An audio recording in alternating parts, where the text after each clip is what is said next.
So Dan, what do you want to call this show? I don't know. I feel like I'm getting poked, so poke the gorilla. Oh yeah, you're the gorilla. Yeah, I'm the gorilla. Yeah. Yes. So what's the gorilla today? All right. Well, I'll tell you what. Let's start with something national. Let's start with that something had really got my attention. I'm curious what your take is on it. Okay. You know that about a week ago, Sarah Huckabee Sanders got thrown out of a restaurant, or the owner of the restaurant in Virginia asked her to leave because she was part of the Trump campaign. Remember that? Well, remember, I just came back from a vacation. Oh, you didn't hear about that? I came back from a vacation in Mexico where I turned off all my notifications because I was on vacation. So Okay. no, I didn't. So tell me what happened. Well, what happened was her and her family went to a restaurant in Virginia. And the owner came up and said, I want you to leave because you're a member of the Trump campaign and we hate Trump. So Okay. she was asked to leave, so she did. She got up and left. Okay. Then they went across the street. She and her husband went home. Her family went to a restaurant across the street. And apparently the owner of that restaurant followed them across the street and heckled them at the restaurant across the street. But anyway. Okay. All right. So what happened was Maxine Waters, the rep from California, decided that was a great a jumping off point. So what she started to do was calling for the harassment of administration officials. And basically what she said was, if you see them at a restaurant, at a gas station, at a market, that you get out and you gather a crowd and you harass them. Right. So my question is for you, do you think there's any justification for calling for that kind of violence? Does she have the right to do it? I think the question is whether or not the First Amendment fits in there. Sure. And obviously, to me, this is a response to the concern around, certain racial indiscretions that have happened in restaurants and whatnot that people perceive, and they're calling. This seems to me more of a tit for tat, eye for eye type thing. And there's a lot of people that really believe in that.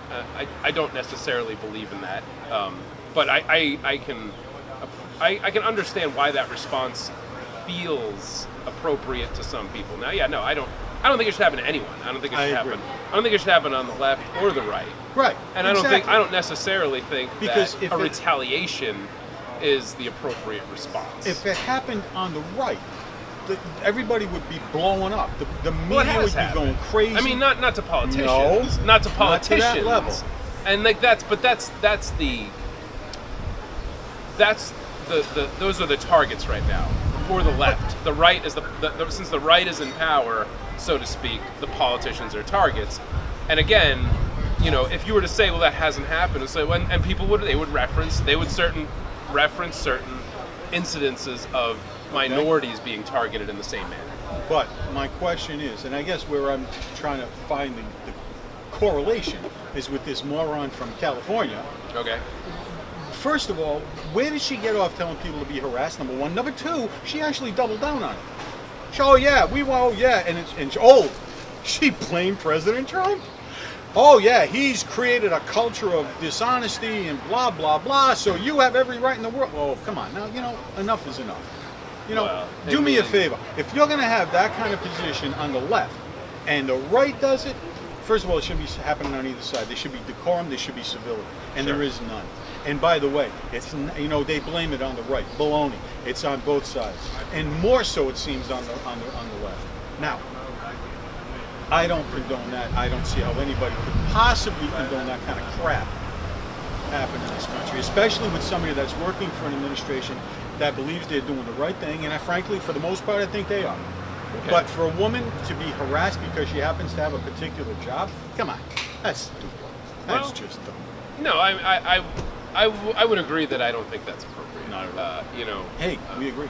Well, we agree on that, and the issue here, I think, comes down to the thing that's been in my sphere of influence lately, is this idea that the political level of discussion in and of itself is a level of discourse that doesn't exist by itself. There are other levels of discourse, and one of the things that's come to my across my purview, and this will tip my hat, especially I've been listening to people like Sam Harris, Jordan Peterson, which would paint me with a particular brush. Mm-hmm. But one of the things that I appreciate about what they're trying to talk about is a different level of discourse where you can actually have differences of opinions. Yeah. The problem is it doesn't work in politics in a lot of cases because Only politics recently. Well, is a game. I would disagree with that too. It's happened before. It's it happened back before, in and the it 60s. didn't just start with this administration or the last administration. No.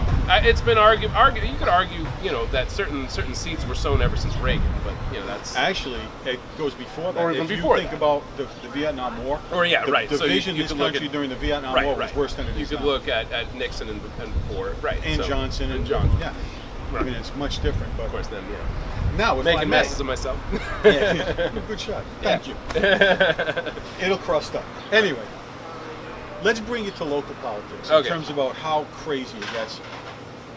Maura Walsh is a representative from Providence. She's a quote-unquote progressive. Okay.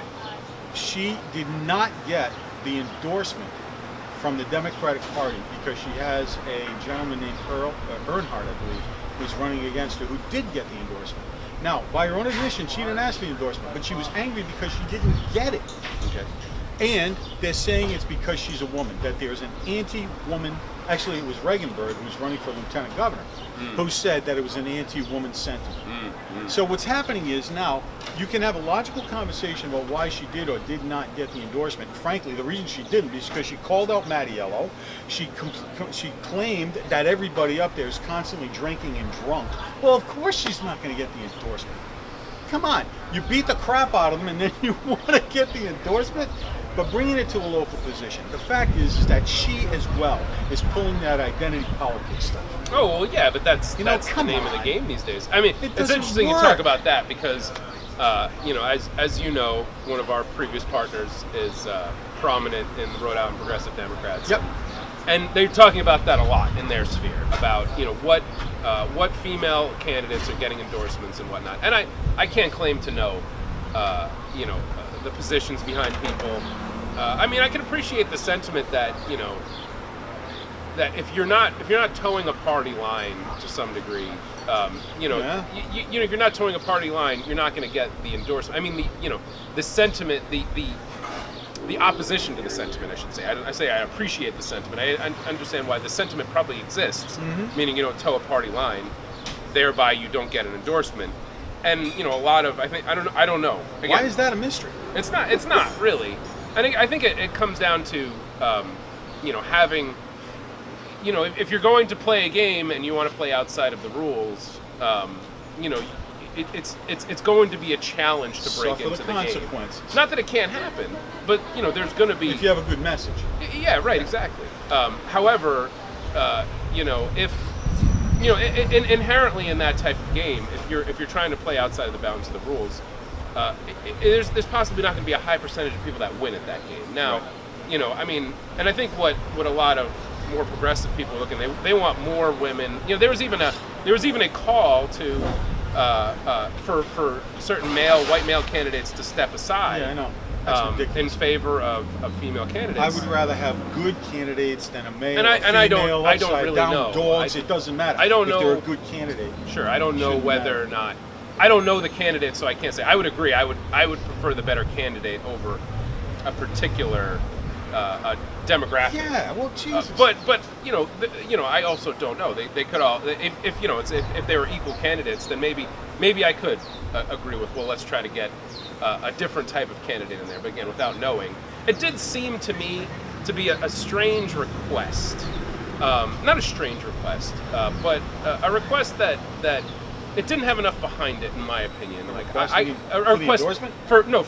for certain candidates to step aside. No, that's ridiculous. You know what I mean? Like I couldn't get behind it by itself. I could get behind it with a little bit more context potentially. But anyway, but yeah. So I mean, ultimately, these the issues we're Oh, wrestling. we got more to deal with. Yeah, there's more to deal Hey, with. you hungry? Yeah. This looks like a nice job. Yeah, this is feast. Yeah. Have a sandwich and prepare for our next conversation. Oh no. All right. All right.